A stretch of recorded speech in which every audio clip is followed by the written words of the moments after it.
भी कह रहा हूं, बहुत विस्तार नहीं कर रहा हूं, विस्तार करूं तो बड़ी सी कथा आती है भगवान के परिवार के विनाश की। हुआ यूं, भगवान के परिवार में कुछ विकृति आ गई थी। विकृति समझते हैं? विकृति माने कुछ बदतमीजी आ गई थी। परिवार के लोग ही भगवान के सब बदतमीज हो गए थे। दारू पी के मारा मारी करना, गाली गलौज करना, ये सब दारूबाज हो गए थे भगवान के परिवार में। और जानते हैं कहां से हुए थे लोग? ये विकार कहां से आया उनके परिवार में मालूम है? महाभारत की लड़ाई में भगवान तो रहे थे पांडवों की ओर सिंगल, और भगवान के सब लोग रहे थे कौरवों की ओर, सब लोग, पूरी सेना, बच्चे सब। और 20-22 दिन संग में रहे कौरवों की। और कौरवों के यहां रोज शाम को खुलती थी वो चीयर्स, रोज शाम को। तो भगवान के बच्चे जरूर थे, लेकिन चूंकि कौरवों के साथ रहे 15-20 दिन, उसी कुसंग का प्रभाव था, वो सब सीख गए थे, सब सीख गए। देखो, बबूल के नीचे जाओ तो वहां से कांटा ही पाओगे आप। बबूल के नीचे जाओ तो क्या मिलेगा? आम मिलेगा, लीची मिलेगी, वहां कटोई मिलेगा। जैसे बबूल के नीचे कांटे ही मिलते हैं, ऐसे दुष्टों की संगत में रहोगे तो वहां से आप बुराई ही लेके वापस आओगे। कुछ ना कुछ बुराई ही वहां से आपको मिलेगी, अच्छाई वहां नहीं मिलने वाली एक भी। इसलिए शास्त्रों में कहा गया है, दुस्संगः सर्वथा त्याज्यः, कुसंग को सर्वथा त्याग दो, नहीं तो कुछ ना कुछ प्रसाद लेके वहां से लौटोगे। फिर दरुहा के संग रहो, दरुहा के संग तो वो पिएगा, और उसके संग आप रहो तो फिर वो एक दिन नहीं बोलेगा, फिर कहा दोस्त तुमको दोस्ती कसम है, तुमको दोस्ती कसम, एक ढकनी खाली पी लो बस, आज ढकनी भर कल चीख लो। इसमें कोई दारू थोड़ा, बियर है, बियर है, बियर, इसमें तो टॉनिक है। अब दोस्त हो तो तुमको दोस्ती की लाज रखनी है बेटा, एक ढकनी खाली बियर, इसमें कोई दारू थोड़ा, बियर होती। फिर बियर, फिर व्हिस्की, फिर ठर्रा, और फिर बीबी के कुंडल और जेवर, सब जैसे आराम। कुसंग में रह के आप वहां से अच्छाई लेके आओगे, ये संभव ही नहीं। कुसंग में तो आप बुराई ही प्रसाद में पाओगे। वो रहे थे 15-20 दिन कौरवों के साथ, वहीं से प्रसाद पा गए थे, वो ढकनी खोलना सीख गए थे। अब वो आ गए तो आ गए, सीख गए तो सीख गए, अब कहां जाने वाली है। अब भगवान ने देखा ये तो मेरा परिवार ही सब बदतमीज हो गया, अब मेरे जाने का समय हो रहा है, लीला सब पूरी हो गई। तो भगवान ने फैसला किया कि जाने के पहले मैं धरती के बोझ को उतारने आया हूं, तो धरती के बोझ को उतार के ही जाऊंगा, चाहे वो मेरा परिवार ही क्यों ना हो। और भगवान ने कुछ संतों को प्रेरणा दी, और संतों ने भगवान के पूरे खानदान को श्राप दे दिया, तुम्हारे पूरे खानदान की नाश हो जाएगी, मुसलम कुल नाशम। और फिर तो भगवान ने प्रभास क्षेत्र में मेला लगवाया, वहां सब लोग, द्वारिका के सब लोग पहुंचे, और मेले में कुछ धर्म कर्म करने के बाद सब दारूबाज थे ही, सब निकाले शराब की बोतलें और सब लगाए, और लगा के मेले में ही सब आपस में लड़के मर गए, पूरे के पूरे 56 करोड़। 2-4 बचे थे उद्धव वगैरह, 2-4 तो बचे ही थे, सब नहीं मरे थे, जो अच्छे थे वो बचे थे। अगर सब मरे होते तो फिर अभी कहां से आए रहे हैं, है ना? अगर सब मर गई होती, जो सब नहीं मरे थे, अगर सब मरे होते तो आजकल जो हैं ये कहां से आते हैं? यदुवंशी है ना, 2-4 अच्छे लोग बचे थे, उन्हीं के सब वंश जाके फिर मुलायम सिंह, अखिलेश सब पैदा हो गए, है ना? और नहीं तो सब मरते तो ये सब कहां से आते फिर? मेरे कहने का भाव, मैं कोई उसमें नहीं बोल रहा हूं, उद्धव भी तो यदुवंशी थे, उद्धव जी, कई विदुर जी, कई लोग भगवान के जो खास थे वो सब बचे थे, जो दरुहा थे मर गए थे, दरुहा काली। और मैं एक बात आपसे कहूं, भागवत में 2 खानदानों का विनाश हुआ है, एक पांडु वंश का नाश हुआ है, एक भगवान कृष्ण के वंश का नाश हुआ है। इन दोनों खानदानों के नाश के पीछे 2 बुराई लगी हुई है। एक खानदान जुआ खेल के मर गया, नष्ट हो गया, एक खानदान दारू पी के नष्ट हो गया। इसलिए हमारे संतों ने कहा है, अगर पूरे खानदान की नाश करना चाहते हो तब तो इन 2 आइटमों के चक्कर में पड़ना, जुआ और शराब। ये 2 ऐसे विनाशकारी दुर्गुण होते हैं कि जिसकी जिंदगी में टच कर गए, फिर आज नहीं तो कल, कल नहीं तो परसों, परसों नहीं तो 10-20 साल के बाद उसके पूरे खानदान की नाश करते हैं। ऐसे विनाशकारी दोनों तत्व हैं ये। फिर अपने खानदान की खैर चाहते हो, अपनी तो खैर छोड़ो, अपने खानदान की खैर चाहते हो तो जुआ और शराब, इन दो चीजों को अपने टच में मत आने दो, इनके टच में मत आओ।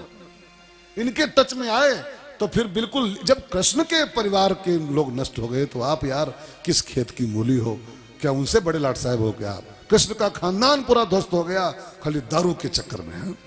शराब के चक्कर में। और पांडवों का पूरा खानदान नष्ट हो गया खाली जुए के चक्कर में। न जुआ खेलते, न वो संग्राम होता और न नाश होती उनकी। सबके मूल में जुआ बैठा हुआ है। जुआ और शराब बहुत विनाशकारी, बहुत विनाशकारी। इसे बचिए और अपने खानदान को बचाइए। फिर तो भगवान का जब पूरा खानदान नष्ट हो गया तब बलदाऊ से भगवान ने कहा, बलदाऊ भैया अब तुम भी जाओ, लीला पूरी हो रही है। बलदाऊ भगवान को प्रणाम किए और भगवान को प्रणाम करके समुद्र में उतर गए। वो पाताल से आए थे, शेष नाग है वो, और शेष पाताल में ही रहता है, पाताल को चले गए। भगवान ने अपने दारुक नाम के सारथी को बुलाया। भगवान का वो सारथी था ना दारुक, उसको आवाज दी, दारुक जल्दी आओ मेरे पास। क्या हुआ? कहा मेरे जाने का समय हो गया है और मेरी द्वारिका भी पानी में जाने वाली है, मेरे जाते ही वो धंस जाएगी। वो सब रानियां अंदर हमारी हैं, पत्नियां, महिलाएं जो हमारे द्वारिका सब अंदर हैं, और द्वारिका धसेगी तो सब संग धस जाएंगे। इसलिए जाओ जल्दी से सब महिलाओं को बाहर निकालो, कुछ बताना मत, बस बाहर निकाल लो। और द्वारिका बस जाने वाले पानी में है। दारुक भागता हुआ गया और भगवान की सब रानियों को और सब महिलाओं को महल की, द्वारिका की, बाहर निकाल लिया। अब बस महिलाओं को बाहर निकाल ही पाया था वो कि पूरी की पूरी द्वारिका अरा करती हुई पानी में चली गई। लेकिन एक चीज नहीं गई, द्वारिका गई, सब संतानें गई, बलदाऊ गए, सब गया भगवान का, लेकिन एक चीज नहीं गई, उनके होठों की मुस्कान नहीं गई। क्यों? क्योंकि मैंने दोपहर में कहा था आपसे, वो मोहन है, मोहन। उसको किसी से मोह नहीं था। मोह होता तो रोता, मोह नहीं था तो मुस्कुरा रहा है। ठीक है, जो जिसको जाना है जाए, जो जाना है जाए, हमारे पर क्या फर्क पड़ता है? जिसको आना है आए, जिसको जाना है जाए, हमको किसी से लगाव ही नहीं है। मोह सकल व्याधिन कर मूला। भगवान मुस्काते मुस्काते एक जंगल में चले गए। वहां जाके एक कदम का वृक्ष था, पीपल का, सॉरी अश्वत्थ, पीपल लिखा हुआ है, पीपल का पेड़ था एक, और पीपल का पेड़ भगवान का रूप माना गया है। भगवान ने गीता में कहा है, वृक्षों में पीपल मैं हूं, वृक्षों में पीपल मैं हूं। और मैं आपसे विनती करूं, अगर आप जरा भी भगवान के शब्दों को विश्वास करके मानते हो तो पीपल के पेड़ों की बहुत सेवा करनी चाहिए। और मैं तो विनती करूं, हर इंसान को अपने जीवन में कुछ वृक्ष लगाने चाहिए, कुछ पीपल, कुछ बरगद, कुछ नीम, कुछ जामुन, ये सब लगा के समाज को दे जाओ। इससे बड़े उपकारी पेड़ होते हैं। पीपल इतना बढ़िया पेड़ है, इसलिए उसको नारायण माना गया है। पीपल के ऐसा पेड़ इस ब्रह्मांड में कोई दूसरा नहीं, इस ब्रह्मांड में। पीपल ऐसा पेड़ है कि 24 आवर, बाकी सब पेड़ जो है ना, वो बाकी सब पेड़ रात में कार्बन डाई लेते हैं और दिन में ऑक्सीजन देते हैं, दिन में सूर्य की किरणों के साथ। लेकिन पीपल ऐसा पेड़ है जो 24 घंटा ऑक्सीजन ही देता है। 24 घंटा, हर पेड़ नहीं देता। हर 24 घंटा, एक एक सेकंड वो प्राणवायु ही समाज को दान करता है। आप एक भी सेकंड उसके पत्ते स्थिर नहीं पाओगे। हवा सब रुकी हो, सब रुकी हो, एक भी पेड़ का पत्ता नहीं हिला हो, लेकिन पीपल का पत्ता हमेशा हिलता रहता है, हमेशा हिलता रहता है, 1% हवा ना हो। क्योंकि वो दिन भर रात भर अपना काम करता है, प्राणवायु फेंकता है संसार के लिए। और भगवान का रूप है साक्षात। अपने मौत के पहले हम सब से विनती करना चाहते हैं, हम भी करें, आप भी करो, अपनी मौत के पहले जिंदगी में 2, 4, 10 पेड़ लगा के समाज को दे जाओ। वृक्ष कम पड़ेंगे तो आप भी कम पड़ जाओगे। वृक्ष जीवन दाता है, हम सबके प्राण रक्षक हैं। ये घटेंगे तो आप घट जाओगे, ये कटेंगे तो आप कटोगे, आप जी नहीं पाओगे चैन से। भगवान पीपल के नीचे लेट गए, पीताम्बर ओढ़ करके जंगल में। वहीं पर एक शिकारी शिकार खेलने आया था, उसका नाम था जरा। और दूर से ही देखा उसने, वो पीताम्बर ओढ़े बैठे थे, ठाकुर जी लेटे थे, उसको लगा कोई मृग बैठा हुआ है। साधा निशाना उसने और मारा बाण खींच करके ठाकुर जी। और भगवान के बाण लगाओ, भगवान तड़प उठे, चिल्लाए, कौन है, किसने मुझको मार दिया? अब वो जरा नाम का शिकारी भागा भागाया ठाकुर, ये तो मेरे मालिक को मार लग गया, मैंने तो मृग मान के मारा था प्रभु, ये तो मेरा मालिक मारा जा रहा है। भगवान ने कहा रो मत शिकारी, तेरा मेरा कुछ हिसाब किताब था पहले से, बस उसका खाली चुकता हुआ है। तू पहले बाली था त्रेता में, मैं राम था, मैंने तुझको वृक्ष की आड़ से चिपके मारा था, तू वही बाली तू है और वही राम मैं हूं, तुझको मैंने मारा था और तूने मुझको मार दिया, हिसाब किताब पूरा हो गया, लेन देन खाली पूरा हो गया बस। तब वो शिकारी बोला कि ठाकुर एक और प्रॉब्लम है, आपने मुझको मारा था तो हमको परमधाम भेजा था आपने, भाई मुझको मारे मैं परमधाम चला गया था, लेकिन मैंने आपको मारा है तो हमारा हो ही का, अब हम कहां जाएंगे? भाई आपने मारा था तो हम परमधाम गए थे और हमने आपको मारा है तो हम कहां जाएंगे अब? तो भगवान ने कहा हमने तुमको मारा था तब भी तुम परमधाम गए थे और तुमने हमको मारा है तब भी तुम परमधाम ही जाओगे। परमधाम मैं जिसको मारता हूं उसको तो परमधाम देता हूं, लेकिन जो मुझको मारता है मैं उसको ही परमधाम भेजता हूं। और भगवान ने उस जरा नाम के शिकारी को परमधाम भेज दिया और फिर भगवान ने उस कृष्ण देह को छोड़ दिया। धीरे धीरे भगवान का सिर धरती मां की गोदी में लुढ़क गया,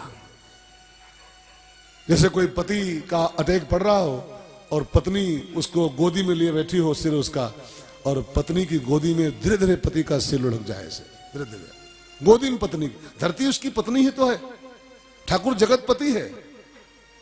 जैसे कोई पति अपनी पत्नी की गोदी में प्राण छोड़े, ऐसे भगवान ने अपनी पत्नी की गोदी में अपने प्राण छोड़े। धरती मैया बिलख के रो पड़ी, प्रभु हमारा बोझ उतारने आप आए थे, हमारी ही विनती पर आप आए थे संसार में, हमारा बोझ उतारे और आज अपनी पत्नी की गोदी में सर रख के आप इस संसार से रवाना हो। फिर भगवान इस धराधाम को छोड़ के चले गए हैं। सुखदेव स्वामी ने कहा राजन, भगवान के जाते ही कलयुग आ गया, कृष्ण के जाते ही कलयुग शुरू हो गया उसी पल। और कलयुग जब शुरू हुआ तो कलयुग के राजाओं की कुछ चर्चा 12वें स्कंध में आती है और अंत में लिखा है कि जब कलयुग का बहुत चरम पर पाप फैल जाएगा, जब पाप की हद हो जाएगी कलयुग में, तब भगवान का 24वां अवतार होगा, कल की अवतार। कल की अवतार मुरादाबाद के पास, मुरादाबाद डिस्ट्रिक्ट है ना, उसके पास एक गांव संभल, अभी भी है वो संभल ग्राम, संभल ग्राम में विष्णु या शर्मा जी के यहाँ भगवान का 24वां अवतार होगा। कलयुग के अंतिम चरण में वो आएंगे, नंगी तलवार लेके सारे पापियों को काट के बराबर करेंगे, कलयुग की समाप्ति करेंगे और